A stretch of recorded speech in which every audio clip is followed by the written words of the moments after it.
I think we've gone live. Okay. Right. Okay. Yeah, I've got a PowerPoint, so I need to get. Oh God, I haven't used PowerPoint ages. I don't know what I'm doing. From Right. beginning left. Yep, there you go. There you go. Okay. Yeah, hey. Wait. Is that full? That's everyone can see Oh, that. yep, that's full screen. That's good. Okay. So this is.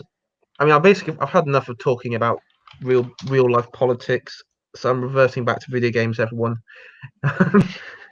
And so this is like a sort of special spin-off stream of the politics of Caesar's Legion, which is the first of many. And I'm joined with Hayran Glaeddyv. Oh, you got my name right. Yes, hello. Hello, and yes, I am also a Witcher fan, so I get one's reference. Ah, excellent. Yeah, Silver Yeah, Sword. Although I made the Harrion bit up, but the Gladiator is quite famous. Yeah. yes. So Mm. I am not. I'm not uneducated like the many other plebs that you've appeared with. A man of culture. Hence, we're Um, talking about video game politics. yes, yeah. Well, it's fun. I mean, I Oh, it's just good. you put on BBC Parliament now, and the stuff you see on there, I just like, no, I want to go see Caesar Legion content. I want to see what he does because he's far more effective. And I'm also joined by a reoccurring guest on my channel, Pman. Afternoon, everyone. And Pman, you've changed your Twitter sort of image, your Twitter thumbnail from the announcer in Rome, that Mm-hmm.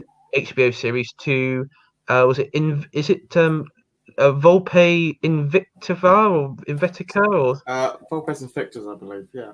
yeah, who's like Caesar's spy, isn't he? He's the one. He's the one that you meet when you go to You Nipton. in the town of Nipton. He's the one who leads the let's just say the cleansing of the town of Nipton. Yeah, and then like the first thing he says to you, "Don't worry, I'm not going to string you up on crosses like these other degenerates." And Yeah. it's like, oof, based. And it's that music that comes in as well as you enter the city. It's just such a moment. Yeah, It is chilling. I'll give you that. yeah. I mean, imagine if you had that in Portland like a few months ago, with the Chaz and the Chop Zone. Like they just take over; these degenerates take over, and it's like, hmm, maybe we do need Caesar's Legion. Can you stop making it? What tie them onto crosses? Oh, Crucify them. I can see it happening. You're gonna change me to a Kaiser advocate after this. I can tell already. Oh yes.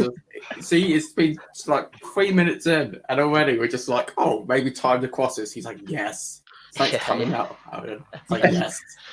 Um, Excellent. yeah, yeah. So I think Harrion is sort of on team like independent Nevada Vegas, like Mr. House sort of team. I think we've established that that's where you are at the moment, Harrion. Where am I? Sorry, I just got sister needed Sorry, something. you're sort of on team House, team like Yeah, independent yeah, yeah. Nevada. The Fez, the free economic zone of New Vegas. Yeah, and then it Yeah, super expands when he gets his army back. his robot legions. And P-Man, you're on sort of team Caesar or Kaiser. I would say of all the factions currently in the game, I would probably say that Kaiser's Legion is the best. Okay, yeah, we'll refer it to Kaiser. I don't know why they explained in the game why they called it Caesar's Legion. I think it's because um it was because they just dressed like Romans. I think that's hence why they were just sort of name stuck. Mm-hmm. I remember there was like a guy in because it actually referenced in game like, well, why is it called? Why is he called Kaiser and not Caesar? And it's like, well, it's because they just dressed like Romans. Yeah, I, I actually heard, wasn't it that the true pronunciation, wasn't it, originally Kaiser? yeah, because Caesar I think comes from more modern Latin or modern Italian, and they didn't have a pronunciation for C as in Caesar. It was more K. Yes, Every C was a hard K or hard yes, C. So yeah. that's why. Yeah. Yes, or maybe it was just a mess up in the game, like the game development itself. It seems very deliberate to me, and I quite It like it. probably is quite deliberate, yeah. I but there's like I think there's like an old prospector. I think in Good Springs he sort of reference it when you question him about like the different factions. He sort of says, Caesar or Yeah. Kaiser. He says, I don't know why they call themselves like different names and all that. And Yeah, I literally just played that bit, and yeah, he's like, oh, I don't know how it's pronounced. It's Caesar or Kaiser, yeah. yeah, he goes, but if you see those guys dressed up in Roman outfits, give them a wide berth and all that. So yeah, Dangerous and, lads. dangerous lads. And I guess, I mean, I do like Caesar's Legion, but I will be the sort of the eternal neocon with this, and I will support. I'll give my support to the NCR, and Boo. the NCR, and I because no one else is going to be sticking up for them here, and as they're a major faction in the game, so I'll don that cloak. So this is the obviously introduction here. Caesar's Legion.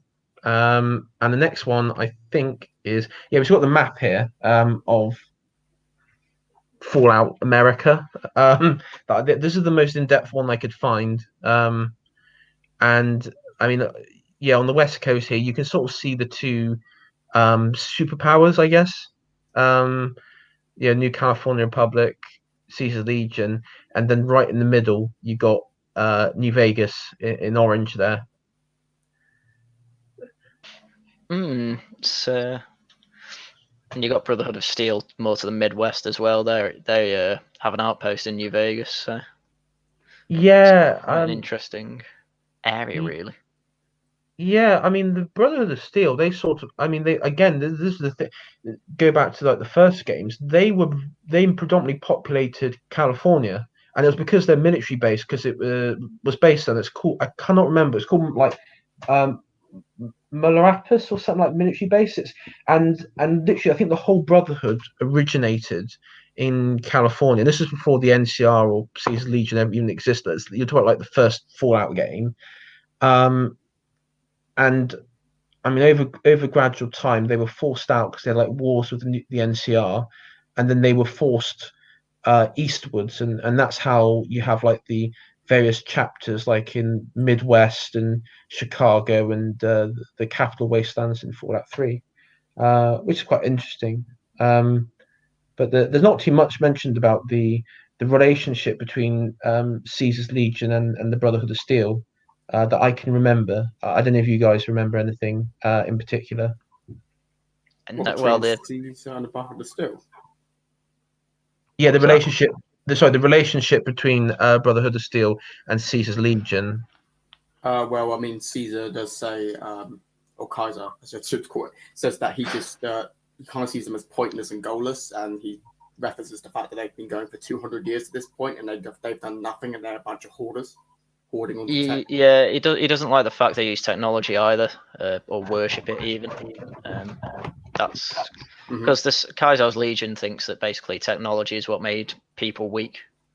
Hence they basically not exclusively, but mainly use like melee weapons. And I think part of their tactics is they send the newest recruits out first, the first wave, then it's people who survived a battle go out second, and then it's veterans and old guard in the third wave to clean up. Yeah. So whereas you don't do that with technology. So no. And it's because I mean, and we'll probably get onto this, but I mean the reason he has the manpower to adopt such what would, I guess, in sort of post-apocalyptic wastelands would be considered rather futile and sort of more ridiculous tactics is because his conquest and effectively enslavement of entire tribes is what gives him the sort of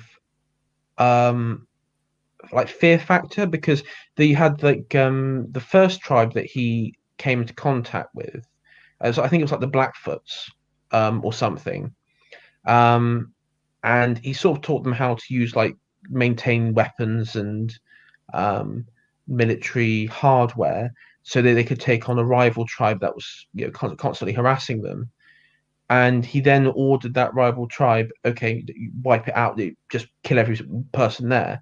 And the idea was then you go to the next tribe, they would have heard what happened before, and so they would submit. And it was sort of like, it was very similar to like what Alexander the Great did when he took on Thebes, and he destroyed the entire city, not because of his hatred for the people of the city or because of any tactical advantage. It was just to remind the other Greek city states, well, this is what our capabilities are, and you will listen to us and you will submit to us. Well, I can't say it's not effective. Yeah, it's an effective tactic, but that's how that's how we sort of I would control. actually, although I'm supposed to be supporting the Legion here, I don't actually think that's an effective tactic. Because there's something called I can't remember the exact term for it. I think it may be inference correspondent theory or something along them lines. So I studied it when I was at university, and essentially, if you're ever going to do a terrorist act or any kind of act, it's never really good to do it against civilians, because any kind of party that accuse you doing that attack kind of interprets them in your mind as that being their end goal.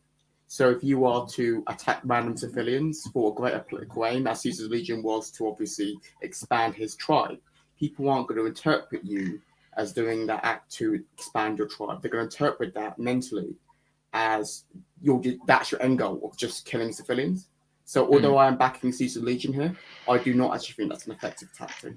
So, in any kind of way. in your mind, slavery okay, killing civilians? No, I'm not endorsing. We will get onto slavery, but will we? we will. Of course, we will. It's a massive part of the game. But in this scenario of just genociding a population to warn your enemies and to create fear, I just don't think it can often be an effective tactic. In fact, it could actually, I reckon, if there was a tribe that was quite strong, that could actually take you on, they would actually kind of give them more of a motivation to attack you. Yeah, well, I guess it'd be like I know it. All right, pretend the last season was good, but it'd be like Game of Thrones, where ideally you try and get as many people together as possible to defend against this horde of, from what you can tell, is just savagery. Which is basically what was supposed to happen in Game of Thrones, where it's like, doesn't matter who sits on the iron chair, as long, like, if we're all dead. So they'd probably react like that with Caesar's Legion, just killing neighboring tribesmen, civilians and what have you. Having said that, I do believe that kind of more civilized areas, he just lets them get on with their business as long as they don't get in their way. I was going to say the only flaw I would say, Pman, with that theory is that the concept is civilians. Now, to be a civilian, you have to be in an organized society. And the trouble is, the tribes that he was taking on, they were effectively at the hunter-gathering stage. So I would say the fact that they were, because that was the thing, you have to look at the sort of population that would be within the NCR. They were more adhering to the old world sort of civilization. But if you go out, say, in the Midwest sort of region, they've all sort of gone back to sort of like proto-Native American sort of tribal cultures. So their understanding is most of those tribes would be used to conquering each other or fighting and enslaving each other. And I think Caesar's Legion, I think what his was different was that he was able to take on a tribe which was weak enough. Because this is the thing, like when he wiped out tribes, I think he references in the films like speech stuff that they were already weak tribes anyway. So it wouldn't be like he would take on a tribe, say, of like 1,000 people and sort of wipe them out, because that would, the manpower and the costs and everything to do so wouldn't really have much gain. But if you take out a smaller tribe, let's say you take out one tribe of 100 people, and then the end result is a further 50 tribes will then want to join your legion, then that's a bit of a gain, because you're pretty much getting rid of a weak a weak group. I mean, yeah, I mean, you're saying that in this case, that of course, Caesar Legion is just so much more powerful that of course they will just submit rather than just be trampled on, correct? But, Yeah. Again, I don't still see that as an effective tactic, because in such a scenario, wouldn't it just be the case that due to just extreme strength that you would just be able to dominate, correct?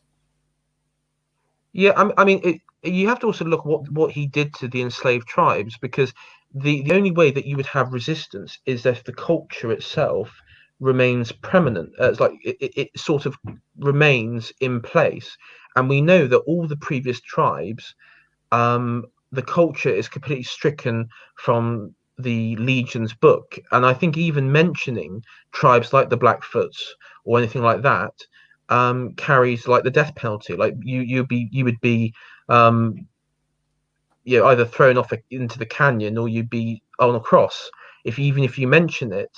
And so I guess you could say it's more the generation that comes next will be the ones that ensure any sort of resistance would be stamped out. Oh, definitely, absolutely, because obviously the way obviously the Legion tends to enslave people when it takes them over, but what it actually does with the children of those enslaved, often they get put into, especially their men, military recruitment camps from just birth, and they're raised to go join the military and advance through the hierarchy of the military. So of course, and this is obviously Rome did as well. They took men from all the tribe and those from a young age to join the military as well. And of course, so they'll be loyal to the military and they would act within the hierarchy of the military without any prior knowledge of any kind of previous tribe or any of that cultural heritage. All they would know from birth is be taught the glory of Caesar and the glory of the nation. Exactly. And also, one positive thing I will give to Caesar is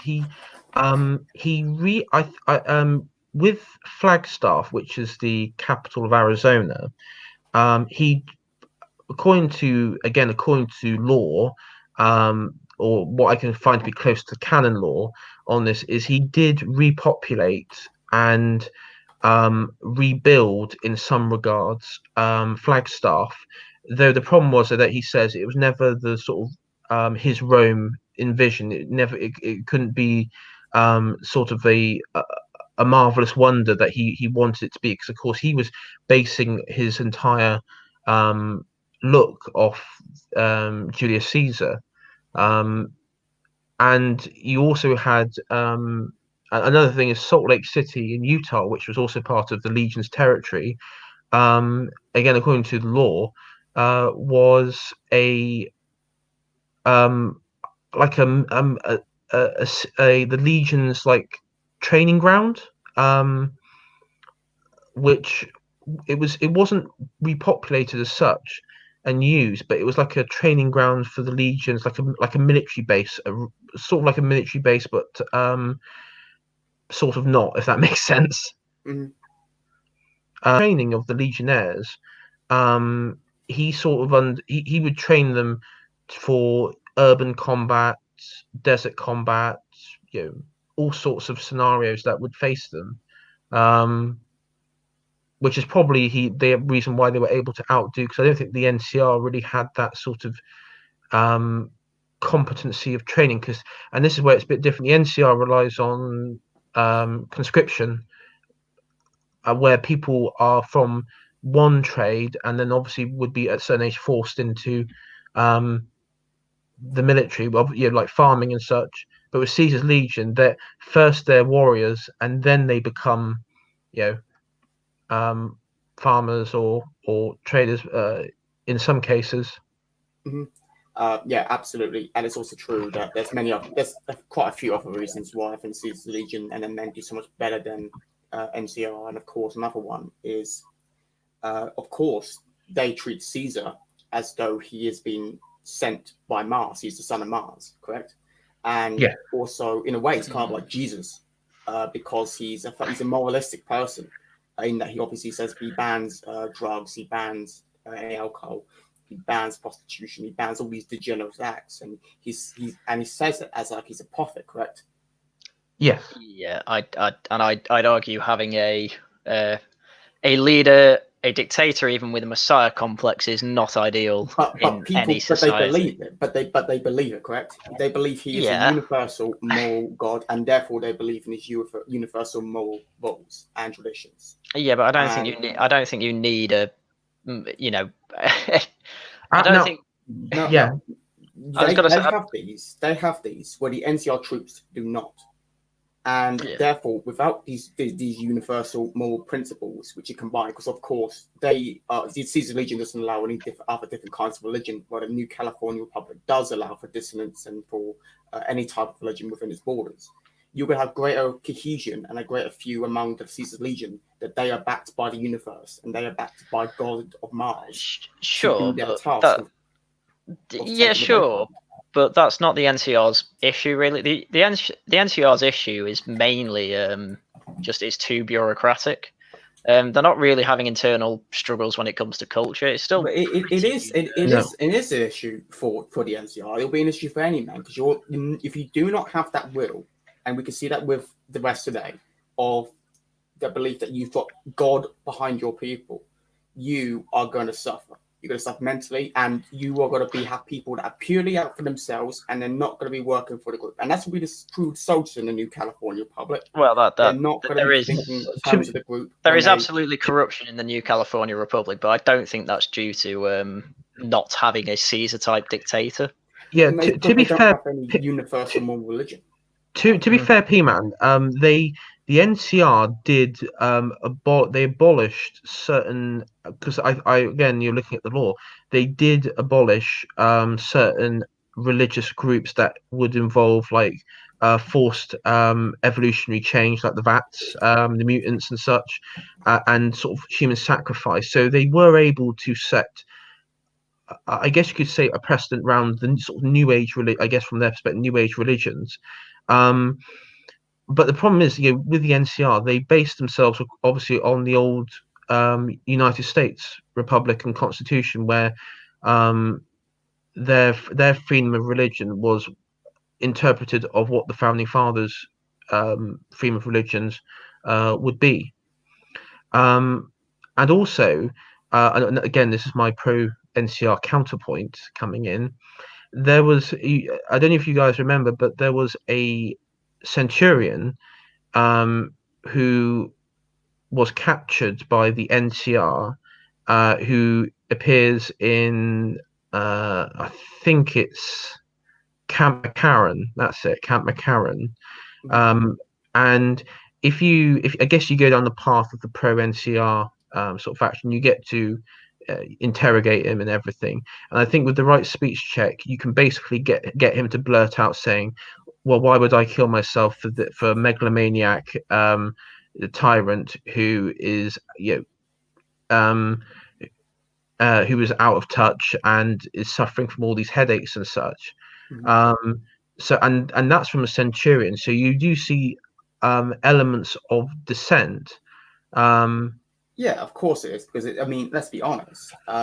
Among people who are very intelligent in any society, you're always going to get dissent from any kind of universal moral religion. But it's not about often within whether or not they actually believe it. It's about, do they keep up the charade to the rest of the society? So you get people, say, lower down the ladder, or just the new recruits, or people in the training camps who do believe it. It's of course someone who's high up in the military doesn't actually believe probably Caesar is the son of Mars, because it's just ridiculous, isn't it? I mean, I'm cursed personally.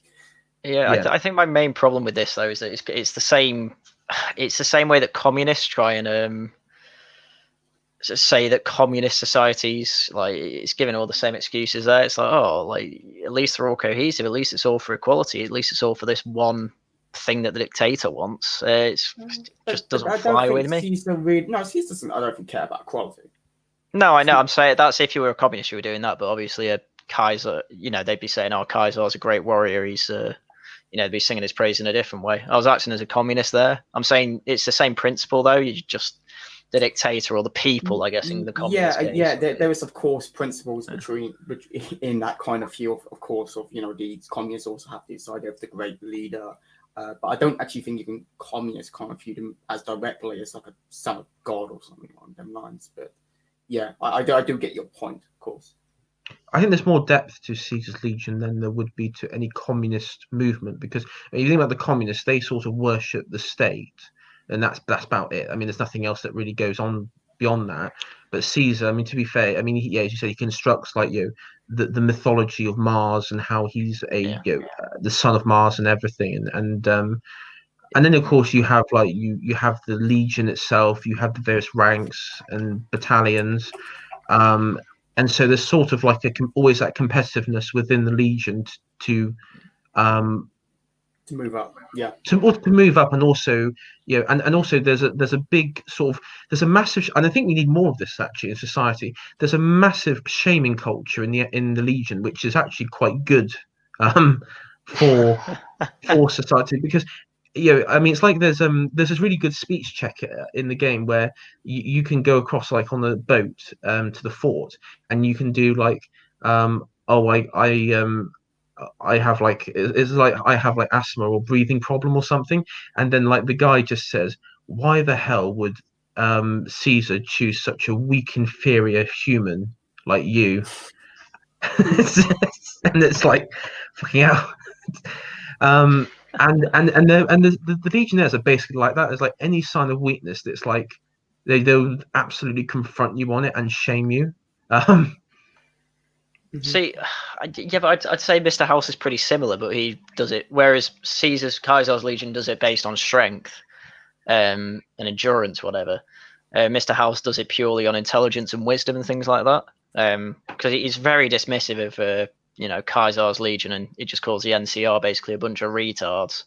But so to be fair, and Mr. House recognizes that the NCR are like, when it comes to the realpolitik moment, that the NCR have the military capability to pretty much obliterate the New Vegas strip and Mr. House.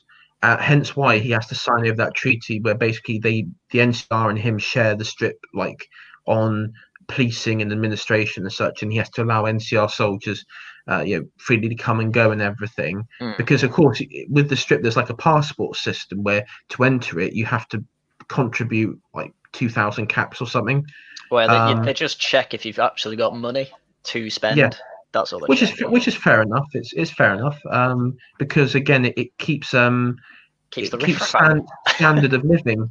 Keeps standard of living. And it's very, very high class. Yeah, and the area around New Vegas as well. It's not got any of the Securitron things, and it's run by the Kings and local gangs like that. And they're still pretty.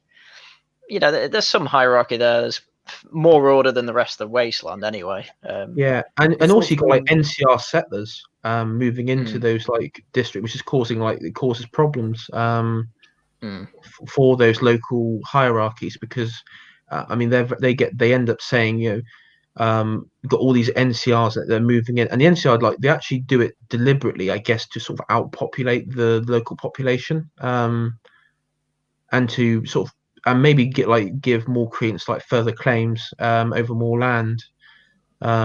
Is sort of, I think, reference why they do it. It's also worth knowing that Mr. House does, I think, need the NCR, because he refers to them as obviously like a nation of customers. So he sees the value in that kind of society in the NCR. Yeah, I mean I'd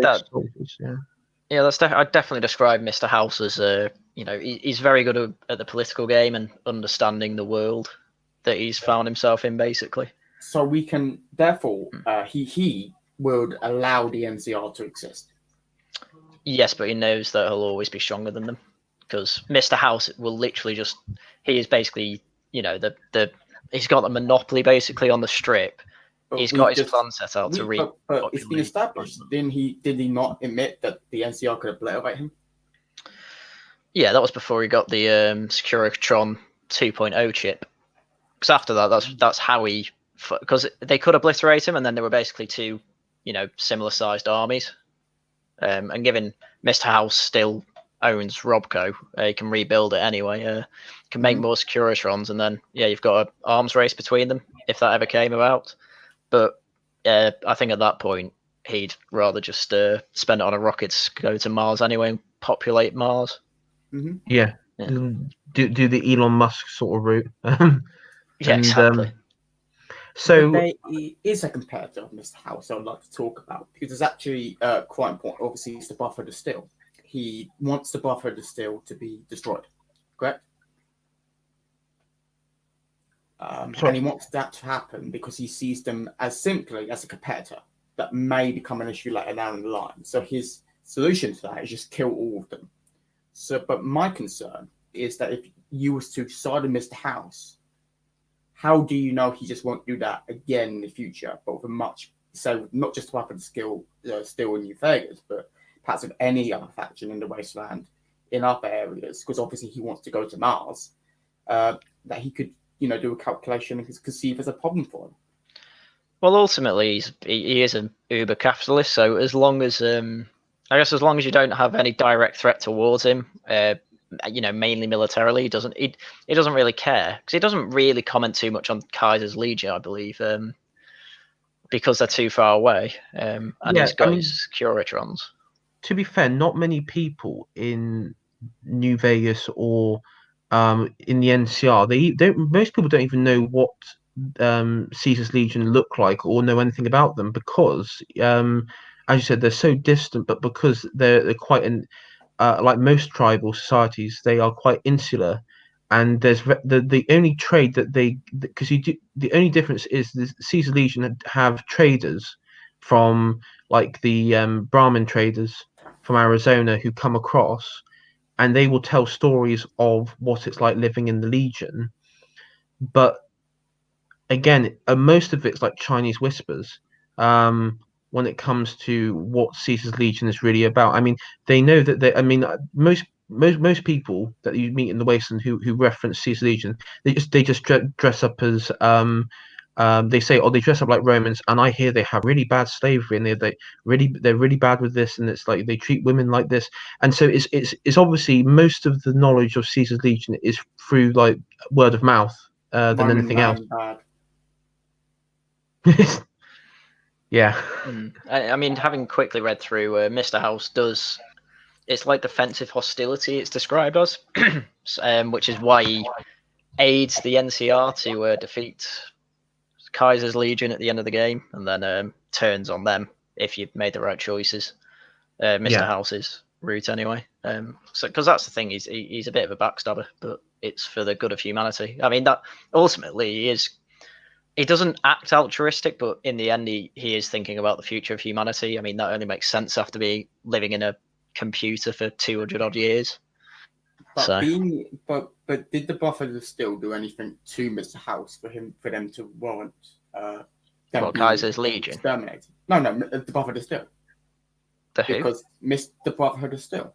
Oh, sorry. I can't remember actually. What he essentially says is that because they're hoarding technology as well, that they could become an issue in the future, and therefore it's just best to eradicate them. Yeah, I think his whole idea behind the Brotherhood of Steel is basically that they're just a fanatical cult, who just like praise technology, and they'll kill anyone in their way. He basically calls them terrorists and sees them as nothing but hostile for the future of humanity.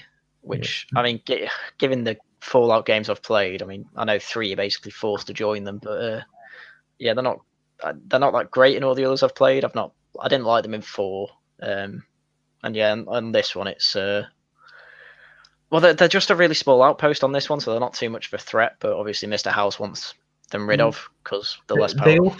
They also affect the power grid to New Vegas, because you have the Helios settlement, and that's controlled by the NCR. I mean, that's another leverage the NCR has over Mr. House and the Strip, because that's the power grid.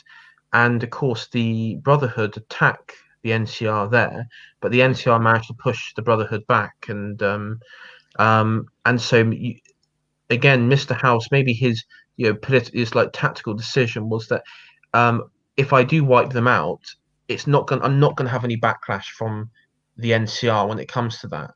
And most allies, and also the various tribal groups, because you think about it, the pressure that he would have faced from the various clans on the Strip because if the power goes out, then that's it. There's no reason to stay in Vegas. You'd go to New Reno or other settlements that in the NCR which have a functioning power grid. Yeah, I guess that's what makes Mr. House so interesting. He can't personally actually do any of this, so he has to use his robots and you as the courier to carry out what he wants, basically. And I guess his alternative to losing Helios would be Hoover Dam, because that's part of the electrical grid as well. But that's obviously a lot more difficult. Because that's the front line of the NCR and Caesar's Legion. And that's the problem, really, I guess, that he faced. It's which one do you want? Which battle is about you? I guess you're choosing the battles that you can win. And he definitely knows how to do that. But anyway, this slide is I called the NCR origins because with Caesar's Legion, it in many ways it actually starts with the NCR. Funny enough, in many because obviously we'll get onto their founder, but it's just sort of the lowdown. I got text on the side here. It's from the wiki, copied and paste, and it's basically the NCR was founded on a settlement near Vault 15. Settlement was called Shady Sands, and the premise of the first game is you have to find a vault sort of water chip to save the vault, and you end up doing that. And I think you also save because the guy on the right here is sort of like the leader of the settlement. He's called is it Aradesh? Yeah, that's it, Aradesh. And then this is like his daughter and daughter in Fallout 2, but daughter here called Tandy. And she gets kidnapped by some raiders. And sort of you just go through the game, you rescue her, you look after the settlement, and the canon ending is that everything goes well, and everyone gets what they want, apart from the people of the vault who kick you out at the end. Basically, the end, they say you've done so well, but the problem is everyone will want to copy you, and so we're going to kick you out the vault. And so you kicked out the vault. But the water chip and the terraforming, was it Garden of Eden? Yeah, I think so. Yeah, Garden of Eden. And it turns this small settlement, Shady Sands, into basically a city-state. And their defense force becomes rangers, and then they start adopting, pre-war sort of legal system, pre-war rank like Senate and Congress. And then when Fallout 2 comes along, the president, which is this lady here, she turns it into Shea Sands into basically what we got down here. And she starts the expansion of the neighboring settlements in California. And then by the end of her rule, it's New California Republic is basically what it is in New Vegas. And there's a functioning currency. There's sort of described there's like a massive development in sort of living standards, in infrastructure, and also I guess population boom as well. That's referenced. And then as you know, we get to Fallout New Vegas, and they sort of expand ever sort of eastwards into Nevada. And so that's the backstory of them. There you go. Yeah, I mean, this is the thing. It's not like the NCR are so useless they can't do anything. The problem is that they've got too big, and now the bureaucracy is getting in the way. At least that's what New Vegas lines in New Vegas show you. Yeah, there's also I mean, obviously with the first two presidents, it was almost a line of succession. Yeah, I think that was another issue. Yeah, it wasn't. I mean, I think again, Kaiser makes a reference to this. Does that sound like a democracy to you? Yeah. Yeah, I think what since then it's got even worse. He's got to become more corrupt and debased and inefficient.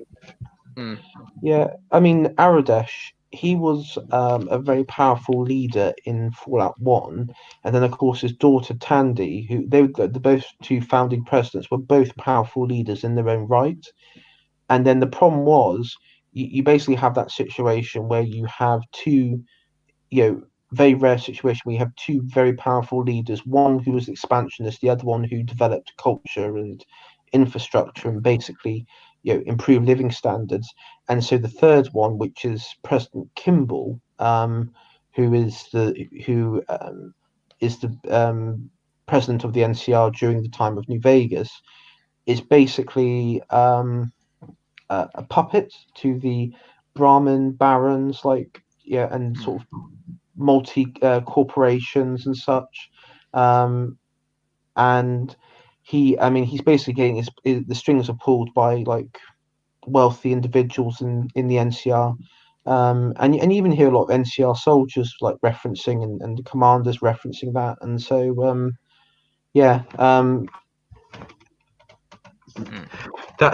so that's quite true, and so that's probably one of the problems here the NCR faces in New Vegas. State-enforced monopolised caravan industries. Sorry, what was that, Pman? State-enforced monopolised caravan industries. Yeah, it kind of is. Yeah. I mean, this is the thing. It did do what some people say democracy always does, which was it basically turned socialist.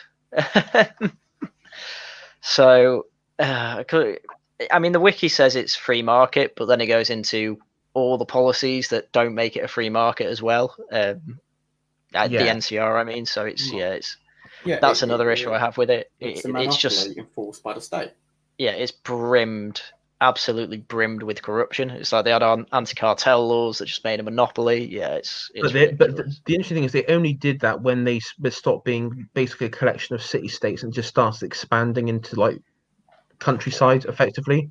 That was literally, and I think that was because they, again, it was basically these how to swell their coffers, because this is Tandy, her I guess economic reform, let's say, where she build up settlements, try and bring back the sort of pre-war lifestyle, would have to, the cost from that was basically setting up these anti-cartel, these I guess maybe even tariffs as well from outside. It was all, I mean, in many ways that was down to her, but that was because of the cost that was needed to do the changes that she wanted. And of course, part of the thing is when she created this knowledge of learning and such, you had a society of intellects emerging, and one of them was, of course, Edward Sallow, who we've got on the thing here now. Edward Sallow is basically that's what his Caesar or Kaiser. Yeah, that is Kaiser. Yeah. Is Kaiser. This is the burnt man, by the way. This is his right hand man. This is Kaiser here, Edward Swallow. And he was born an NCR citizen in the Boneyard, which is Los Angeles in Fallout world. They renamed the Boneyard due to all the bones left behind. And he was, as I say, he was once a New California Republic follower, following death of his father at the hands of raiders. His mother sought protection with the followers of the Apocalypse, who were like they were the ones that wear lab coats, but they are basically a intellectual society. They're like a society of scientists, really, aren't they?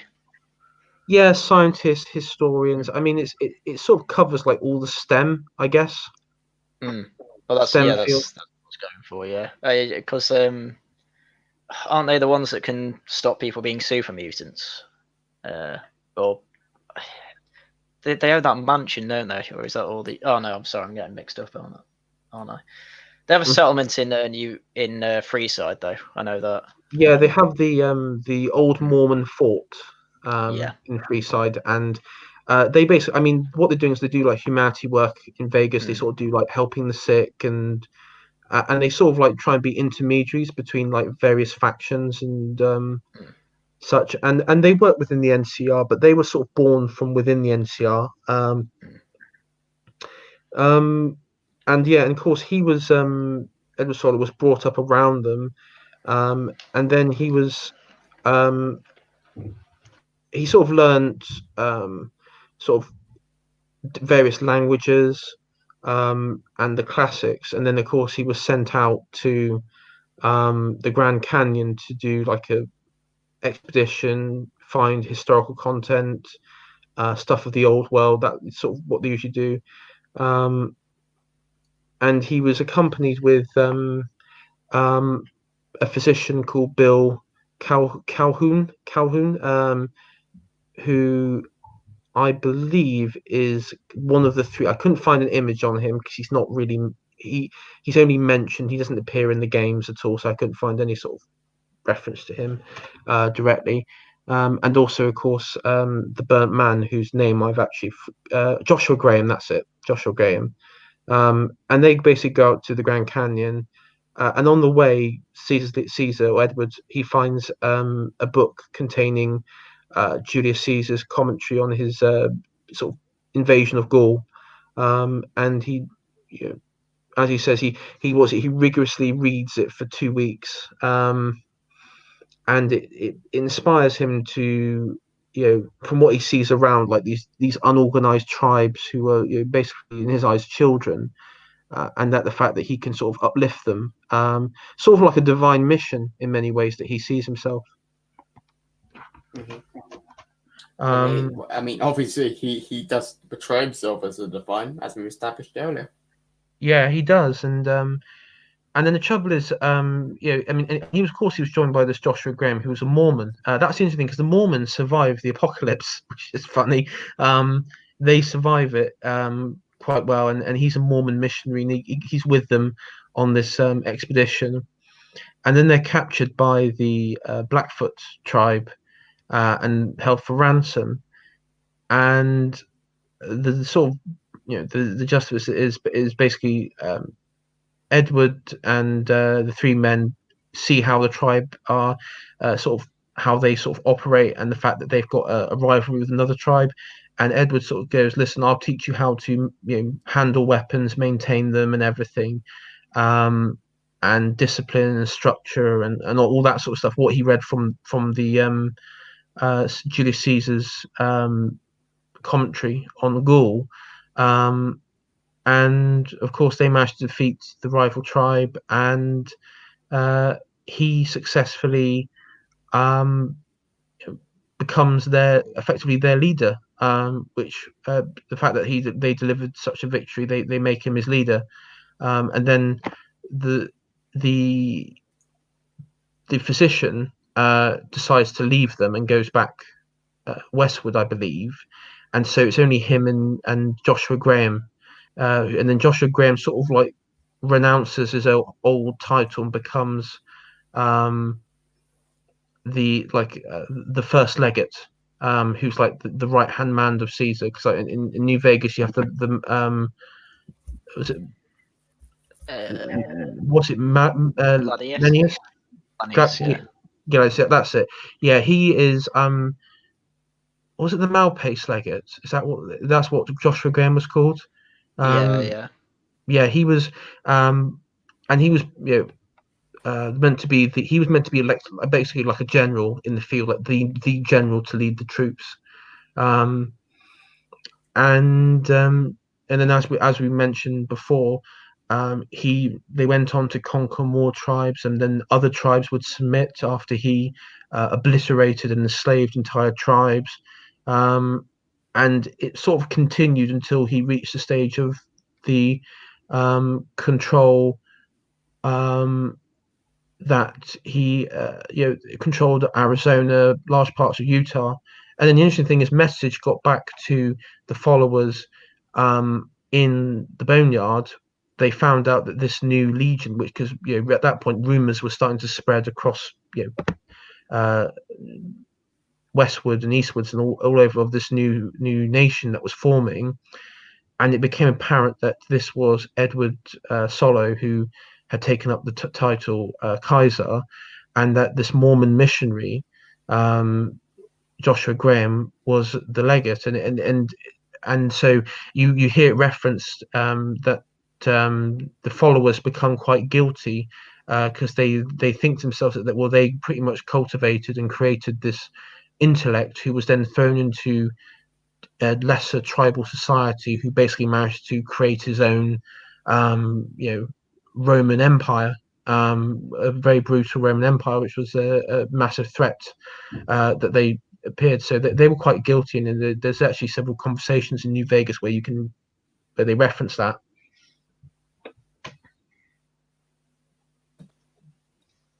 Right. Right. Is there anything else any of you guys want to add?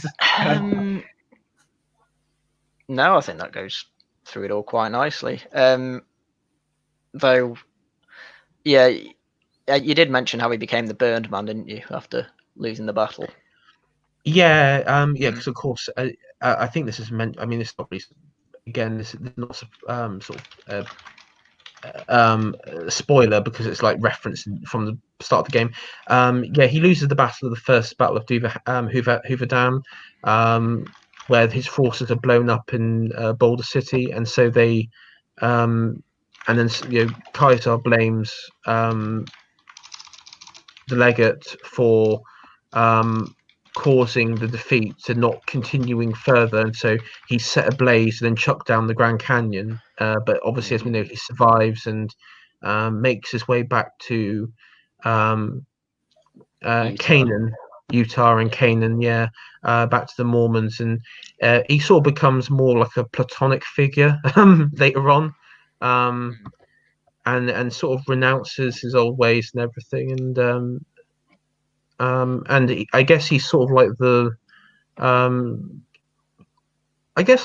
the opposite of Darth Vader, where instead of turning to evil when he's sort of disformed and becomes disfigured, he sort of goes in the opposite direction, becomes like a from the game's perspective at least, the protagonist. And of course the Caesar, the burnt man becomes a legend amongst the slaves in his in the Legion. Yeah, it's a very harsh punishment for Yeah, really, but yeah, he does have a bit of an epiphany, it seems. yes. Yeah.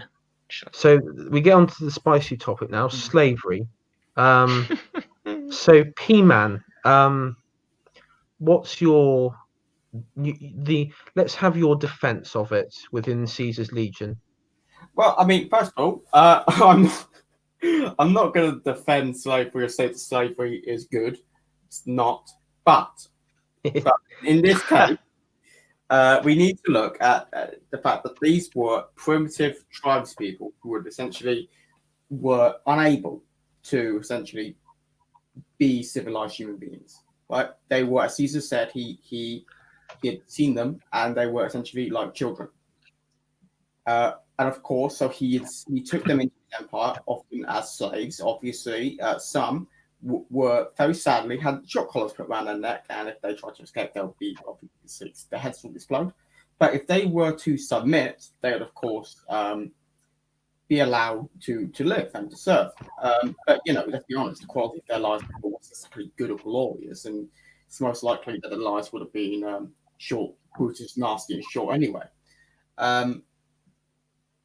Well, obviously, but what's more impressive, I think the great thing we must remember here is that what happens with the children of the slaves, precisely the male members of the children who are taken away from their mothers and put into military training camps to be raised among the Legion at a very young age. So we must remember that it is therefore, as we've already mentioned, the progression through the Legionnaires of, through battle and combat. It is therefore possible for a child of a slave to make their way to the top of the military within Caesar's Legion. Yeah, it is, and I mean, and that's what's promoted.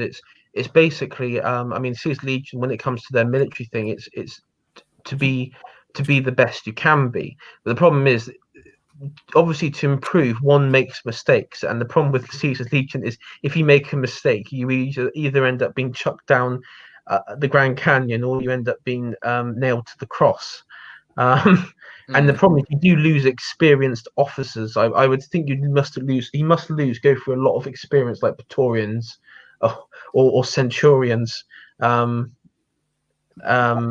Look. Obviously, Caesar's Legion are not perfect, but as we established, there are some. So, Hayran, you are a civic nationalist, correct?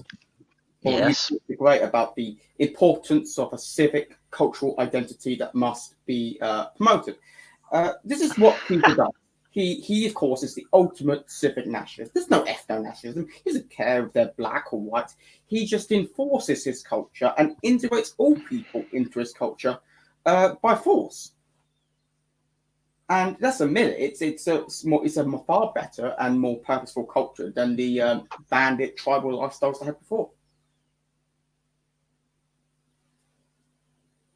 Yeah, not bad. I mean, well, I say not bad. Civic nationalism. Well, it as opposed to ethnic nationalism, but it's not exactly It is civic something nationalism. I'd advocate. It's civic. It's civic nationalism. It's a very expansionist and imperialist version of it. I agree. But it works. It works. There is no dissent among the tribes. They all the men who. Yeah, because if they didn't, they'd end up on a cross. Well, only if they rebel. If they accept the more civilized way of life in Caesar Legion, then they are allowed to work as slaves, which I would not. I would disagree with. Obviously, I disagree with slavery, but we must remember before they were nasty. Yeah, but the problem here is that I disagree with a lot of others, such that it's civic nationalist, but you're then being incredibly both interventionist and imperialist by going to other tribes who are, as far I'm sure most of them were just going about their business. Especially when he's 60 tribes big. Like, you're not going to be able to fight that. The long-term quest of humanity here, and the strive of like a defined mission almost of the world. It's that, as we've already mentioned, within one generation, the children of these tribes and of these slaves would no longer be slaves. They could join the legionnaires, the men anyway, and of course make their way to the military, and then have a huge role in Caesar Legion. But the trouble is, the way that would only work is you'd have to conquer more slaves and more slaves, but then there'd become a point where financially it would not be viable, because you couldn't have slaves, doing certain trades, not without great, take this image up here. Let's just say that this is like a scrapyard.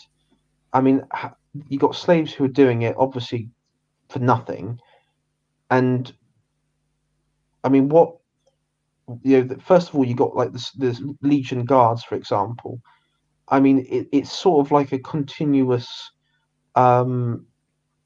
loop of, you would need more men to monitor and look after and maintain the slaves and the slave markets, and then in turn, for that to happen, you need more of children, and then you could face like what the Romans face, where effectively 70% of your republic that the Romans had, or 70% of your empire, whatever it is effectively made up of slaves. Yeah, that is true. This is why slavery, of course, obviously, the moral argument against slavery is obvious, but there's of course also an economic argument against it, just from short practicality reasons. I mean, look, of course, they're not perfect, Caesar Legion, but again, in comparison, they've got a defined mission. They do bring up the living, and despite their issues of technology, they do improve, I reckon, the well-being of the people within it, and now they can include the slaves in that. Yeah, well, this is the thing I was going to bring up. The reason they're using slaves is because they refuse to use technology, really. Whereas if you look at the Strip and parts of the NCR, they use protocol droids and things like that for some of their work there, which menial tasks that humans don't have to do necessarily. So it's they are very backwards. There are yeah, that is another issue I have. Caesar's Legion. Of course, you can understand where the interpretation of where it came from. Again, so why not be part of Mr. House's thing then? Because Mr. House is essentially. But we must, of course, Mr. House has got other issues, which we'll get to in a second. But we must understand that when it comes to also the mentality of Caesar's Legion on how a group should operate, Caesar has got it essentially with a purpose and an idea and a moralistic religion, and a kind of universal principle and an idea. He essentially has that far better than any other group within the game. Well, certainly at the start. And you must look, despite the fact that it's flaws, if you was to think about which society could potentially evolve to be the best for humanity, I would look and say Caesar's Legion far more than Mr. House. But we've already agreed it's backwards. Yes, it's technologically, it's backwards. Technologically, culturally, economically. No, well, not culturally. I mean, of course, if you could say with the cultural advancement of the tribes that did conquer, up until obviously, because Caesar, of course, he does recognize that obviously the NCR is different to every other tribe he's faced, in the fact that you could in many ways see the NCR as people, as civilized people, where before he just saw them as backwards children, as people who conquered before. Mm-hmm. So again, the people who he did conquer, he did advance them as well, because of they simply became from the same group. Yeah, but okay, so he managed to slightly advance, savage tribes by making them slightly less savage and more as a, under an empire rather than as a small tribe, right? It's not. I don't see that as much of an advantage compared to what Mr. House can turn them into. He sees this as essentially technology, as history has played itself out with the technological advancement of humans. He says that we've already seen it. Technology has made people weak. Made them over-dependent, and of course, it led to the war, which obviously caused the Fallout universe. So, again, you can in the Fallout universe, you can see where the man's coming from. At least give him that. Yeah, I'm not. Like, come on, he's living on a nuclear wasteland. Like, you're gonna, caused by the technology of humankind. Yeah, but considering what every other faction has done in the nuclear wasteland, it's I wouldn't say. But most other factions are colonists. Like if you take like the Brotherhood, like on the East Coast, basically all the factions on the East Coast have just been colonizers from effectively the West Coast. Yeah. I don't know why the East Coast got so colonized, or why they're so backwards in comparison. But well, I guess you have the Minutemen in 4. But you must also remember that as an expansionist policy, of course, Caesar's not the only expansionist tribe in the game. Of course, Caesar's Legion. Of course, the NCR do the exact same thing. Well, you see, the NCR's difference is that they do theirs through economic incentives and basically a protectionist on trading within cities. And the most difficult one was that they managed to get on board was Vault City, which was the most advanced city-state in California, New California. But they did theirs through effectively economic incentives, where Caesar basically did his through, shock and awe tactics. I mean, if you look here, like what's happened? No. It's the end of the screen. It's the end of the slideshow. Yeah, I mean, of course, we discussed at the beginning of the stream the whole mass killing of a tribe. Yeah, like because it was the Fredonians, and they were the ones that were basically massacred, and then the Kabobs promptly surrendered, and then so did the other tribes that he was at war with. And as it says, they basically all the other tribes promptly came to the decision. The root cause was all of their problems was tribal identities, and so effectively that's why Caesar was able to effectively sort of swallow them up and create like this monolithic culture, as referenced here, and replace it with one sort of united tribal identity of the Legion. Yeah, and of course, Harriet, as a civic nationalist, you should respect this, and you should see the strength in this. Correct? Wouldn't you do the same? Yeah, I can. Well, wouldn't you do this to Birmingham if you was in power? Well, no, I wouldn't be as expansionist as this. Well, no, but let's just say you were Prime Minister of the United Kingdom. Wouldn't you do the same with your culture to say, I don't know, Birmingham, Bradford, Leeds? Yeah, but that's not quite what Kaiser's doing, is it? Would you wipe out Birmingham just to show an example to Liverpool? Well, I mean, maybe not the wiping out part, but the whole. I mean, yeah, you have to be firm, Pman, with this. If you're going to do that, it's no point just doing, ruining a couple of districts. You have to. Everyone has to go. All the men, women, and children. All of them have to go, just so that you can secure your power base.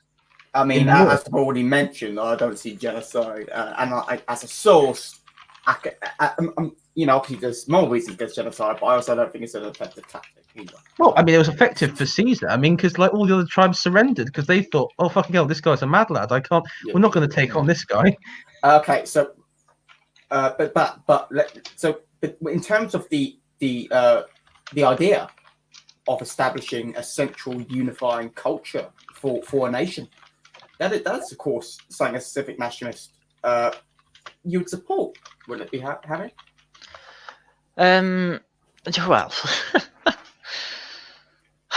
I don't. Well, my main issue, I guess, with this whole thing is that Kaiser's clearly gone outside his own borders into other tribes' borders to say you will join me or face my wrath. That's not quite how I want things to go. I think generally should be more cooperative than that, and that's why I think it's so backwards. And that's essentially what Mr. House is trying to do. Because he doesn't really because the way Mr. House works is that he makes contracts with people and then follows that contract to the letter. Never really made a contract with NCR, just said, I'll help you take out Legion, but never said what would happen after that, or which is why he backstabbed. Well, technically doesn't backstab them in that case. But what kind of moral will Mr. House have? Mr. House would be fine with drag queen story hour on Mars, right? I don't necessarily think that's true. Let's be honest. He only cares about money and profit, and that's it. There's no morals really within the strip. There's degeneracy galore, and he's of course got no issue with it because he's. Well, he's just but this is the argument I then have with a load of people who like to use the state to enforce their will. It's like it's not. That's then not an issue with Mr. House necessarily, because he just all he wants to do is enforce contracts, and culture doesn't have any contract to it that's written down. Whereas with Kai, I think say if a bunch of communists were to come in, he'd probably eject them on a helicopter because they do not care about property rights or anything like that.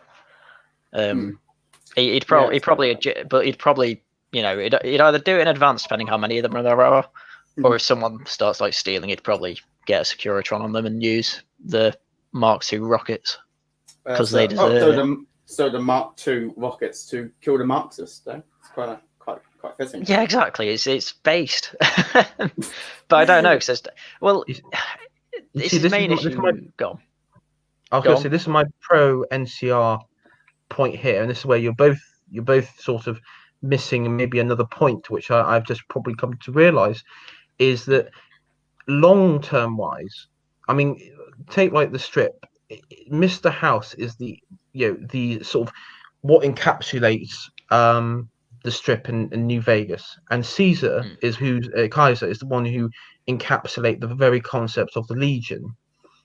And like if we take like Kaiser, what happens when he is whether he dies or is bunked off or however it happened, because where is that peaceful transition of power? Because effectively what I would see is you'd have a very class of centurions who would effectively divide up his legacy empire, and then maybe fight it out, maybe have like splinter states. And same with like Mr. House. Like, say if Mr. House was effectively bunked off, or what, dies, or what happens, it would be chaos with the various clans on the strip, like the Emertas and the White Gloves and stuff. There'd be no one there to stop them from boogalooing it out between each other. And then of course you've got the NCR. For all their faults, they do have peaceful transition of power, because they basically have a constitution based off the American one, and so they're able. And that's why you had, like, when Tendi passed away in office, and then of course you had Kimball, who was elected. While he was there was elements of corruption, there was a consistency within NCR policy, and so even if say Kimball is bunked off or dies or whatever, then they would just have another one, and the NCR would still be like a permanent force. It would never, it couldn't be undermined from within. If the NCR, in terms of its ideology, is just flawed. That's the thing. It's a flawed ideology. And at the very least, it's changeable. To be fair, I don't know if it's flawed entirely, because the thing though is it's not a full democracy in the sense that you would describe the pre-war America was.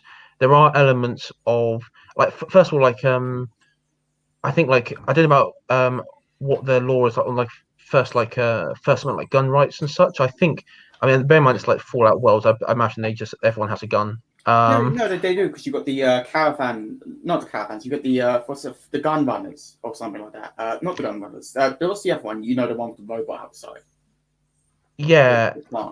You go to them, and if you're apparently like an NCR soldier, you get a discount, but you can also just buy their civilian. Yeah, but that's Nevada, and you have to remember Nevada isn't. I mean, this is the way it's really funny. It's like Nevada's like a vassal protectionist area where you have various other factions, but the NCR is pretty much the overarching faction, which has on the ground control. But the only place where they don't have that control fully is, of course, on the strip with Mr. House and such. And then of course, maybe, like, you could say, like, the Great Khans and such. And so it's like a frontier. I mean, it's basically a frontier region. A frontier region. But I think, like, with the NCR, culturally, I mean, they sort of worship. I mean, I think they sort of worship the state. I mean, there's a lot of propaganda out there pro NCR and the mythology behind its foundation, and they pretty much worship the legacy of Usher and Tandy, the two founding presidents. So they sort of worship them as, like, the founders. So, in many ways, they're very similar to Caesar in how they formed, but the one did it through economic and long-term means, and then of course Kaiser, he was able to do it through very quick, sort of brutal short-term.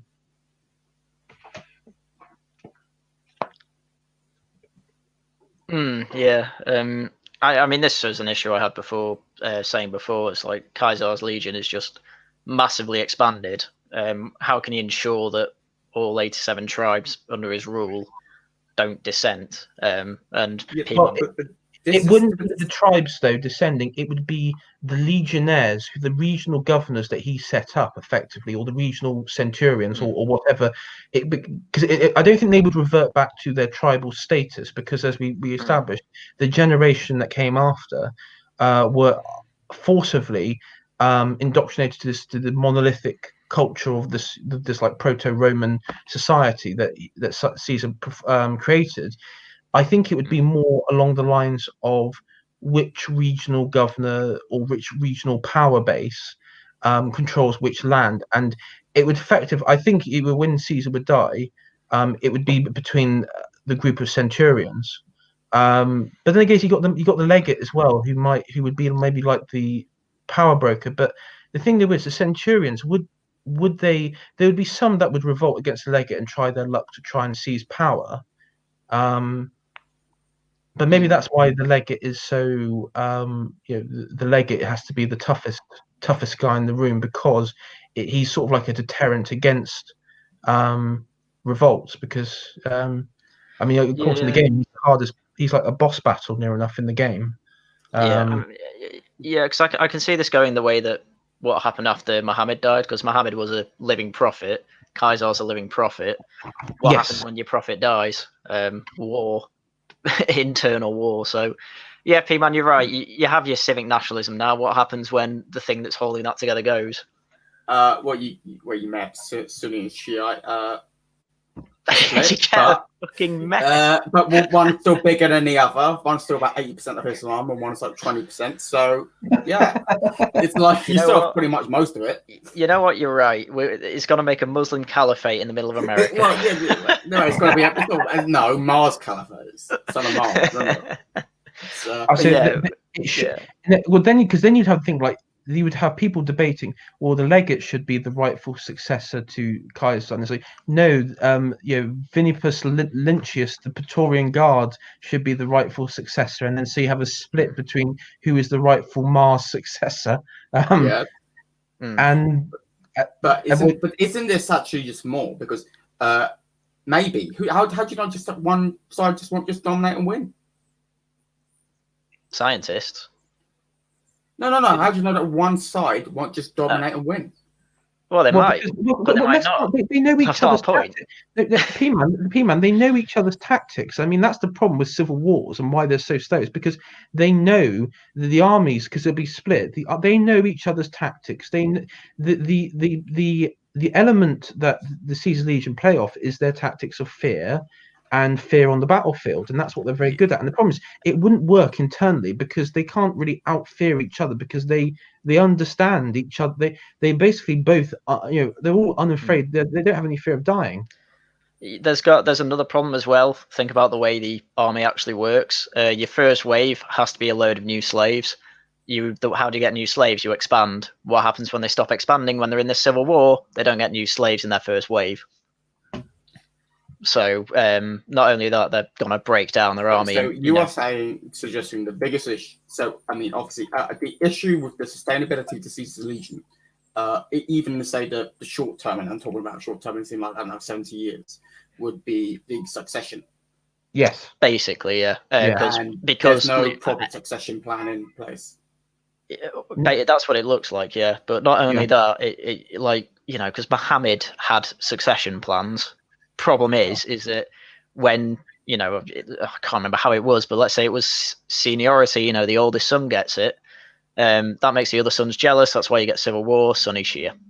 The trouble is, where Muhammad went wrong, though, unlike Caesar's Legion, where Muhammad went wrong is Muhammad didn't try and obliterate the various tribes and amalgamate it into one monolithic force.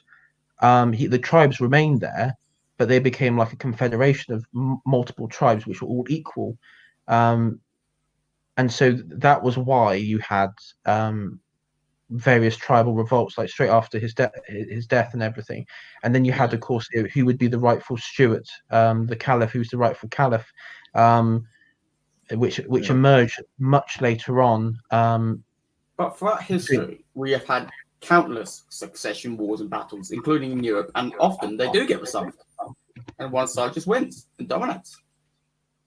Yeah, maybe that does happen. The problem is that then you have to basically build from the ground up your fear, which if you win a war, all right, that's a good start, but you've also lost maybe, let's say, I don't know, being generous, let's say it's a 5-year war, which, the size of Kaiser's Legion, probably not out of the question. So that's 5 years where they're not expanding and making their armies bigger. So you also have to start with a smaller force. Your empire's going to crumble under that, especially if because you can't keep the fear. Because the only reason there isn't dissent is because of fear, and that's 2 reasons why the fear will go. There's also that same. No, you if the mass of the population does believe that Caesar is the son of Mars and the son of God, essentially, then that is why you also get that universal principle and these cultural kind of guidelines, as already mentioned previously, without showing any weakness or anything like that, which could unify people under, because they're common customs and traditions. I guess it depends how much and people again, really believe it. Talked about this universal culture, and I would say, although there is dissent, as we've seen within the top brass, it wouldn't surprise me if, you know, the fact that, just look at Islam. I mean, people did believe that Muhammad was a prophet from God. Why would people not believe that Caesar is a prophet from Mars, who is a god? Yeah, exactly. And then it's like, where do you go from after he dies? Where do you go from there? But here's the thing: Muhammad, as already mentioned, did not have that same kind of cultural. Yeah, he didn't make a cultural monolith. Yeah. He didn't. No, that happened later under his successors. That they did it because they understood the succession problem. I mean, one thing I will say is, I think pointed out earlier, that there is a form of Senate in Flagstaff, which is Caesar's capital. There is a Senate, so maybe the continuation of power. So it might revert from his death. It might actually revert to a republic. But then again, I doubt the centurions and the military would accept a collection of what they would be, you know, weak politicians. Yeah, so I don't know, maybe fight to the death of the senators. Fight to the death of the senators. Yeah, I mean, that's the only thing I think is the massive problem with him is the succession, and who would be the next Caesar to take over his place? Because I don't think he has a son. It isn't really mentioned if he has any children or offspring, which naturally, I guess you could say, would be his successors. But the trouble is, would they be strong enough to take over the legion and run it successfully, compared to their sort of, you know, militaristic father? I can't. I'm going through his wiki. I can't see anything about him having a son, so I'd assume he doesn't have one. I've heard nothing about children either in the game. No, I haven't. I was just thinking, if it was quite common with some Romans to actually hide the that they actually have a son. They would like, some senior Romans would send like their children off to farms and such, and basically like peasants. And the only reason is because in case like a situation happens, and they're bunked off or something, the family line won't be bunked off with the rest of them. So I was just wondering. I mean, that's non-canon, everybody. That's non-canon. That's my non-canon concept. That he's probably got concubines, because let's be honest. And actually, we'll talk about the role of women in the Legion. Yeah, so I don't like it. Go on. So, obviously, modern day. The role of women in the Legion is effectively a good housewife, and stay enforced housewife.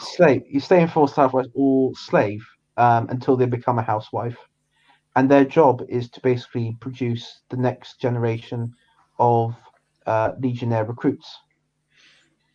Mm-hmm. So that's it. There's nothing else that they're required. Yeah. So you know, just think about it. It's like just trad housewife, isn't it? Well, not really. Well, it is. I mean, obviously, you do not have the nuclear family of the children taken away and put into military schools. That is true. Yeah, you don't keep the kids. Yeah. but still, the women in that scenario, they are, unless if they're free, they are not meant to work. Their duty is to have children. They probably raise their daughters, and their sons have a purpose to go join the military and to fight for their nation in which they all live in, and for their own safety. Yeah, but they can do whatever they want under Mr. House. But then again, often they become whores. They become drug addicts. They don't have. Oh yeah, it's a wasteland. It's a shithole. It's like. But they've got principles. They've got a purpose. They're in. This is the problem. It's all enforced by the fact that they go on a cross if they don't. It's not a good then system. again, do they not enjoy that life more, do you think? Do you reckon that waking up every day for a purpose and a mission and a kind of... I think if that I had give more happiness than just living in as a drug addict hole? You know what? Maybe, but... yeah, but I don't know how happy someone with a collar that explodes if they get too far away from the camp. That's just at the beginning of being a slave that they have their collars. If they, if they just give up and they submit their fate and accept it. So that sounds like the act of a happy person. Well, happiness can come later. Because they don't have to be happy then, but they may be happy later. And also, they may be the daughters of obviously them slaves, or they could just become, or they don't even have to be slaves in the first place. Just become a woman. Just to become a wife, do you? Yeah, but in the free economic zone, they get employed, they can become waitresses. And whores. Well, maybe. I mean, that's only if you go to Gomorrah. Don't go to Gomorrah, you can become a cook to serve people to the White Glove Society. Or be one of Benny's waitresses. I will admit that there is a risk that they could stifle talent. Like you take what's like the trading company in the game where you got like that female director. Now sorry. Yeah. Is it the Crimson Caravan? Crimson Caravan, yeah. Now you take I think it's McGlathery or something like that. You take her now, under the Legion. She would be she would be a housewife, probably with grandchildren, and like a senior matriarchy. But she wouldn't be able to, if she had the sort of talent of administrational skills, she would not be able to utilize it within Caesar's Legion, and then that would and then he wouldn't be able to have like a increase of productivity within the Legion itself, and then you times that with the amount of women who are being, their talents are being wasted. Then in fact, it's actually quite. Again, that's another back. But what you do get is better morals. You get a better moral way of living. You get a kind of instant force for many people, nuclear family, and that means children are brought up to be better, and therefore more better people because of it. There's no absolutes. There's merely costs and benefits. Well, I'll put it this way then. In the game, which one would you describe as a good woman in Caesar's Legion? Well, I mean, you don't talk. They don't really speak a lot, and so in that way, maybe all of them. Well, exactly. I mean, of course. Look, there's no women characters in the game in Caesar's Legion, so I can't. Well, they're all at home. They're all at home. They're not allowed to be all at home. But they could enjoy it. Who knows? Do you reckon? But you don't know that, though, do you? No one here knows. Do you reckon women were happier in the 1950s being housewives and mothers than they are today?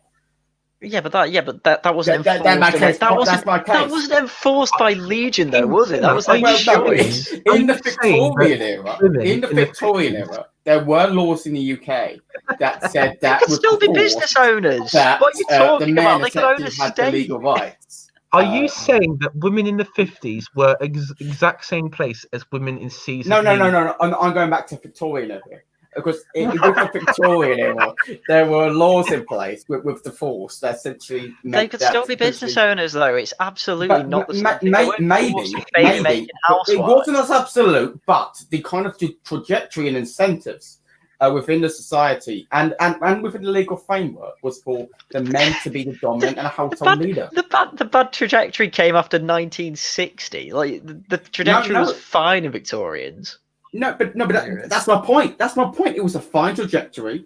And you still didn't need Caesar's Legion for that. That's my point. Well, no, but it's the same kind of principle, isn't it? It's the same principle. No, sure, Caesar's gone a bit further. He's gone a bit further than maybe is necessary. But it's the correct thing to do. He's used the legal framework to incentivize the traditional nuclear family. And it's not even traditional or nuclear in New Vegas. They're just making well, I mean, of course, not for the sons, who of course go in many they go join the Legion from a young age and in camps. But for the daughters, they don't get taken away. They get primed to be good wives in the future. They would get, God, they'd make good wives. They don't even take wives. They just get shagged, and they're just completely segregated, basically, from the sounds of it. I think that's why you see no women in the game.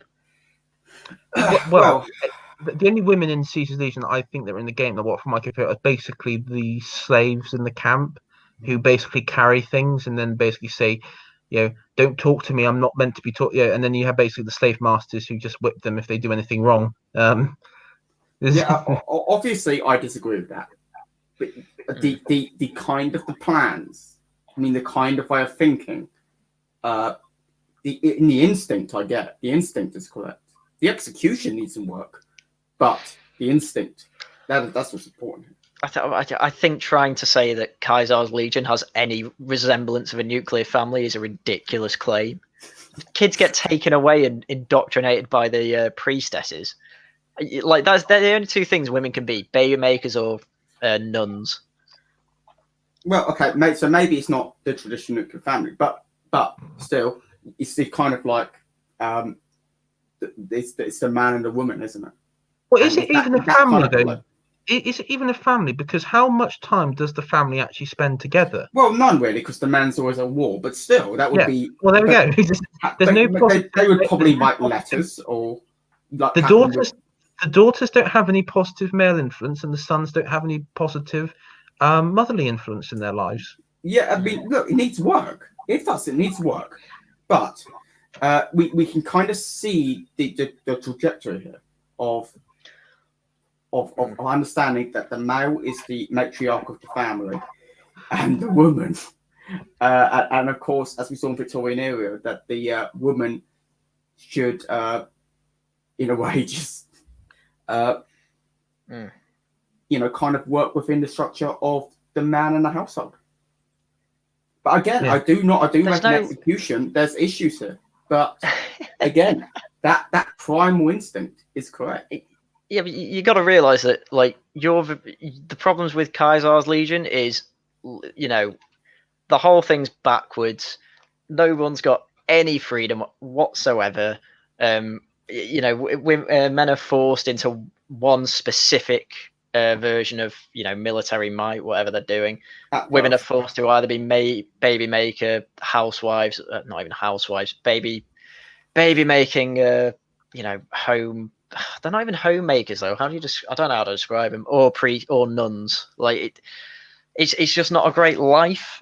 I don't think it's good to have serfdom, especially when there are alternatives. Like even the NCR is better in this case. But serfdom would be an improvement. I mean, that's the thing. If you actually have a situation where basically you say to them, "Okay, here's your land. You'll be our tenant farmers, effectively, and then we'll have regional lord, and basically the regional." Like centurion governor would protect you with the legion, and while you work the land, that would be an improvement in Caesar's Legion. I think it would actually, number one, improve the economy, but it would also incentivize other tribes to join, not necessarily through military means, but through pure economic means.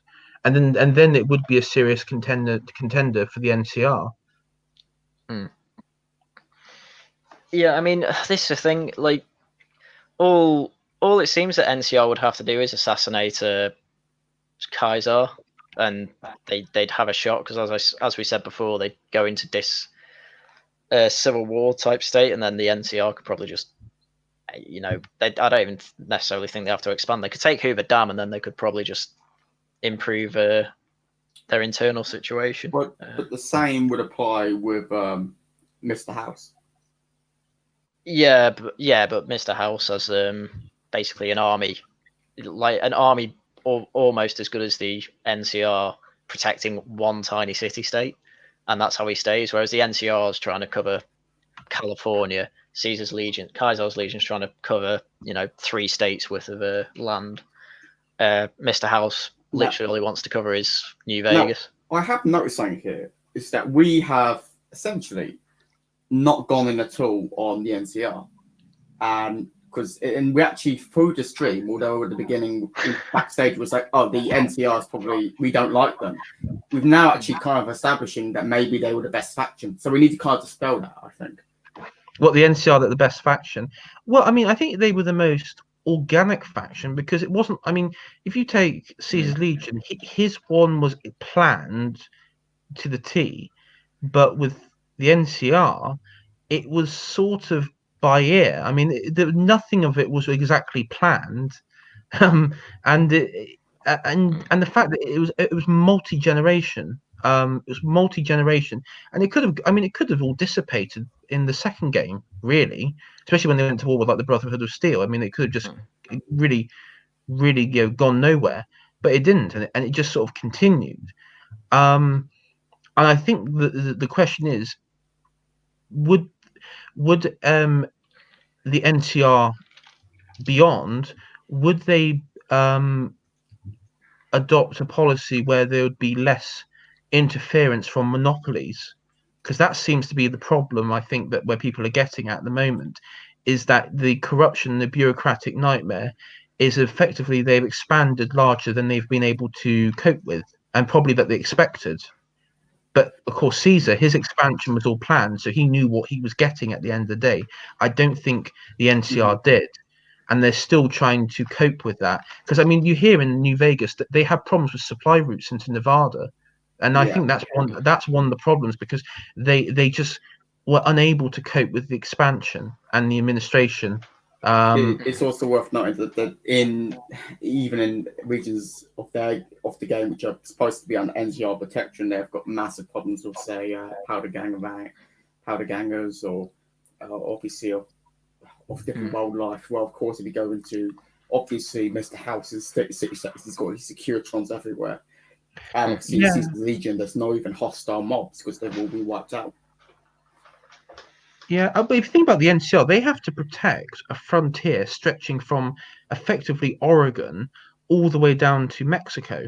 I mean, it's a massive, and especially with the actual size of their, because it's not just the army. You also have the Rangers, which are like the main core of protections. I mean, it's a massive undertaking to do. And I mean, I think the NCR's incursion, because remember their incursion into Nevada was basically along the lines of, well, first of all, we want it was like a union between the Californian Rangers and the Nevada Rangers, and that's how basically they've established the narrative. It's like a union, but also it means that they get the power grid, as I said, from Hoover Dam and such. And also, there's like a natural frontier barrier, which is the Grand Canyon, I believe. Yeah, the range of area is so massive, and again that's the issue with the NCR. They've got absolutely no idea. They cannot protect it, and they cannot administer it properly. Yeah, I mean, they to be fair, they actually leave like most people really up to their own sort of lifestyles. They don't really infringe too much. I mean, I think the only thing is like taxes. That they're not established. They're not like proper free marketeers or anything like that, or libertarians really. But culturally and socially, they don't really try and force you in. In many ways, they really don't really care if you hate them. I mean, you see a lot of like people that really dislike them because they're quite overbearing and everything, and it's like they just don't really care. It's like, well, too bad, and I think unlike Caesar Legion, they don't really have this deep-rooted drive to socially engineer society. But the biggest issue, there is problems obviously with that. With kind of obviously there's going to be intertribal and obviously conflict with that, and obviously social division. But also, there's obviously raider gangs operating within the territory, which is just allowed to happen and allowed to exist. And the NCR don't seem to have the strength, especially with quite new fakes, to deal with them. To be fair, the NCR did force out the Vipers and the Scorpion Gang were wiped out in California, and then the Vipers were forced out of California into Nevada. So it's basically been, while the NCR pushed eastwards, all the trouble, they've been sort of pushing eastwards as well. So it's been like the NCR has sort of been destabilizing the region just because of they've been pushing people out into sort of like, and like the Great Khans as well. The Great Khans originated in California, and they were like a sort of like a raider gang. In like 1 and 2, they were. I think in 2 actually they featured. They were like a raider gang, but of sorts. But yeah, again, I think long term they can crush these subversive elements within their nation, or they caused, they were able to police it in such a way that many of them just left, because there was a point where there was no gain to raiding towns which were guarded or raiding caravans which were protected, and so they just up sticks and left most of the gangs to go eastwards to more weaker areas. But of course, I mean, like you talk about Mr. House, those gangs, they never were able to penetrate Vegas itself because Mr. House had such a tight security over the strip. I mean, it was only like the Fiends and such which had like the outlining areas. But if we've got to go into the long term, then we also need to talk about the, as already said, the issues, I guess you could say, with the Western democracies, even though you may say it's not a fully fledged democracies, but I guess you kind of call it the Western order as it stands right now, in terms of the fact that there doesn't seem to be too many underlying principles which will unite the New California Republic. So even if it does dispel all these raiders, how do you know it just won't obviously go into civil war among ideological or religious lines within the faction? What, within the NCR? Yeah. What's stopping that? Well, they have effectively like a civil service, so they have a continuation of government. And the trouble is, in many ways you could argue the fact that they have weak politicians is down to that very reason. So there wouldn't be rival strong men who would then tear the territory apart in the civil war. And so you have that continuity of government, which again, based on the American system of the pre-war era. So, I mean, I guess that's what I would say. There is very little chance. And then, of course, you have a separation of powers between the legal system and the military as well. So, I don't even think the NCR, you could have a coup within the NCR, because I think there'd be so many obstacles in the way for an individual to seize power or do anything, that it would ultimately end in failure before you. What's to stop like a group in the civilization from simply, because we've established there's a potential for them to own weapons, for them to simply grab weapons and rebel against the NCR and to establish their own state? Well, you got the Rangers and the sort of various militia within the NCR. So, I mean, I imagine they would be the ones that be called up to crush them. But then again, I'm just talking about continuously. This could be, because again, there's no real underlying principles that can unite the NCR as a nation, is there?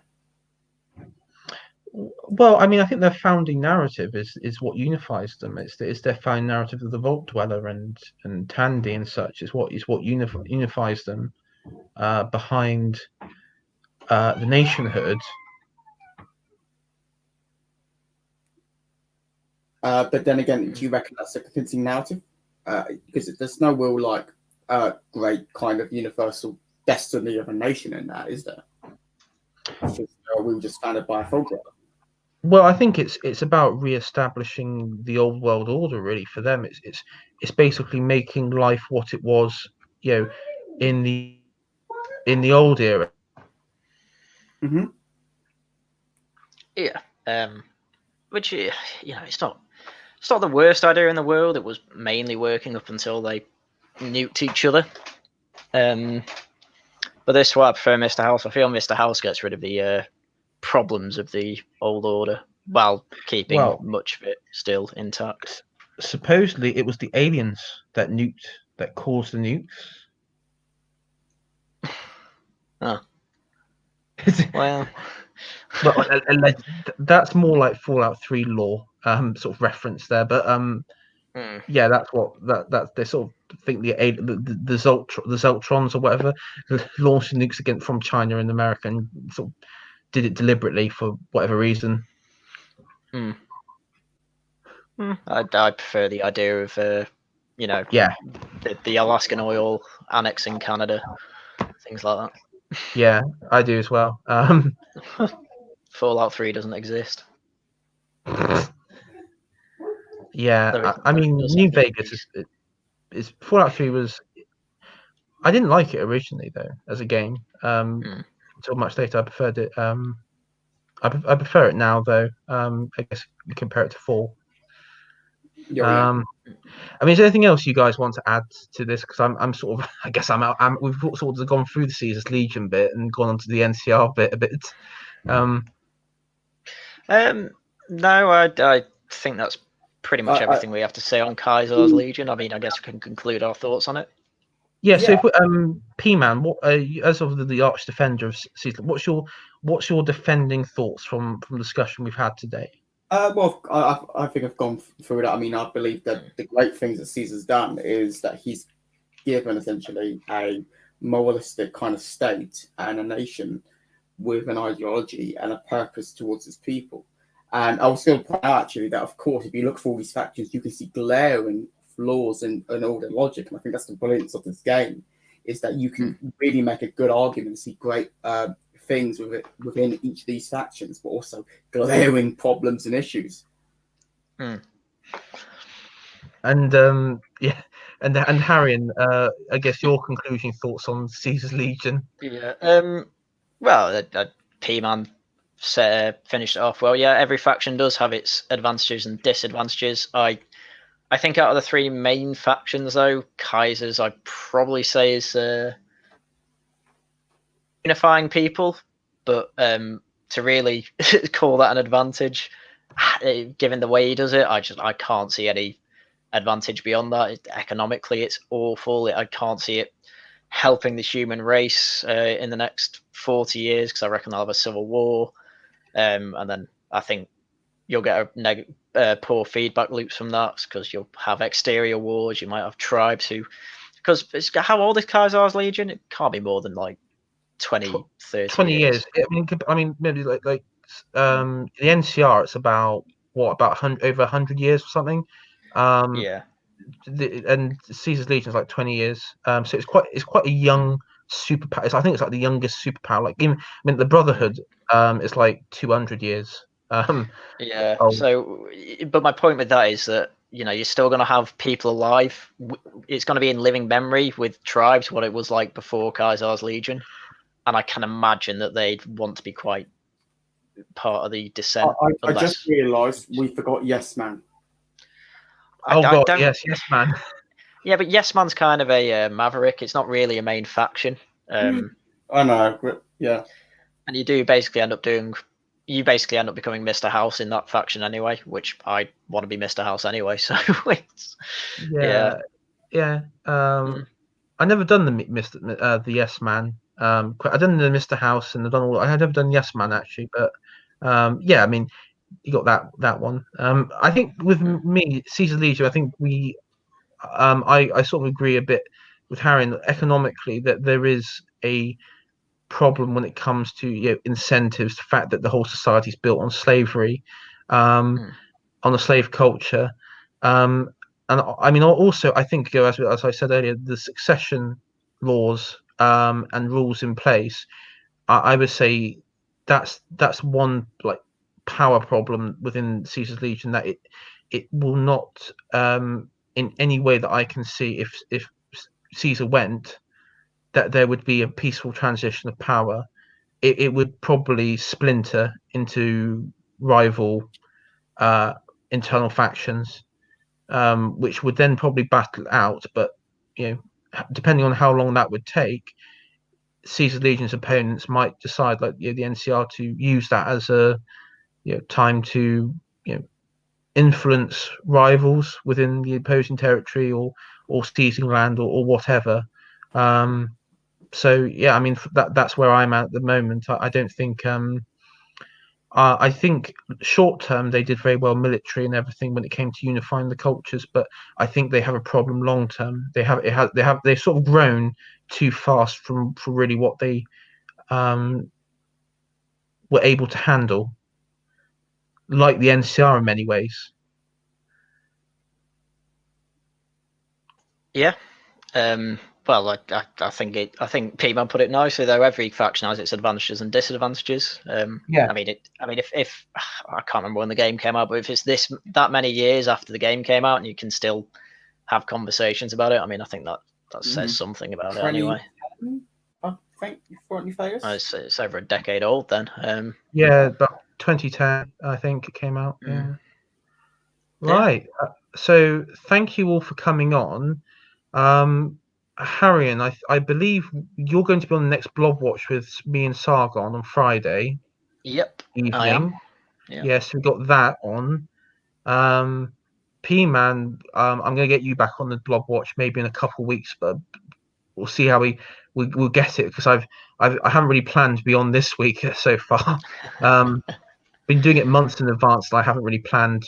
Couldn't think I'd be still doing this by this time. Thought it all be over. But we got that in the works this week. Done quite a few streams actually this week. But again, thank you for coming on, and hopefully we can do some more of these in the future. Maybe like the world of The Witcher. That was one thing I did think about today. Of doing like politics of like Nilfgaard or something, or like the Northern Kingdom, Redania, or Dol Blathana, the Elven Kingdom. Oh yeah. Because that's basically I guess I would say it's quite a bit of a libertarian sort of Ancapistan state. In a very elvish way, yeah. They don't like human roads. Human roads are abolished. Well, that answer. Who's got to build the roads? No one, because they're a human invention. It's a human invention. There's also like floors. Floors are a white human invention as well. But anyway, thank you. I got to go now. But thank you, everyone, for coming on, and thank you for everyone in the stream. Sorry I couldn't go into any comments because I was on PowerPoint, so I couldn't see what was being said. But we usually had the usual suspects like Saffron and Makutas Pterodactyl, all that, and also Sanders 101 as well. So thank you all for tuning in, and I'll see you all later. All right. See you later. See you later.